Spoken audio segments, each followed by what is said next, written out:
Okay, ramai dulu, ramai. I cerita lah. Kita find it a bit inappropriate, okay?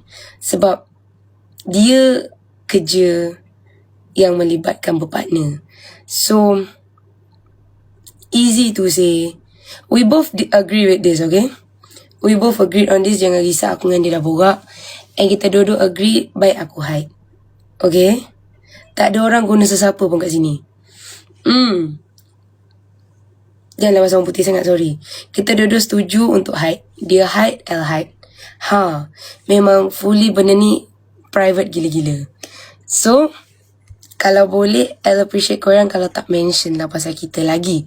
Sebab rasa benda ni dah a bit melampau lah.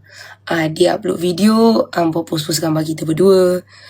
I'll upload video walaupun video tu tak kena langsung dengan Noah pun, korang upload gambar dia, tanya-tanya pasal dia. So, lama-lama kita tengok rasa macam benda tu tak appropriate sangat. Kita nak professional lah sikit dalam benda ni kan.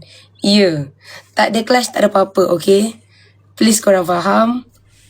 Tak putus, whatever. Point is, tak ada masalah, okay? Lek-lek je. Betul-betul ni semua untuk hormat Repartnership Noah, okay? Sebab ada dengar banyak-banyak benda yang dah berlaku. And then dia punya video-video semua korang pun duk post. So, in other words, benda ni nak bagi appropriate lah, okay? I want to clear things out sebab banyak dah rajin kecam L. Laju pula tu. And then korang pun tak L macam mana. L tak nak benda-benda ni macam ni berlaku kat L. L dengan Noah both agree benda ni nak keep professional online.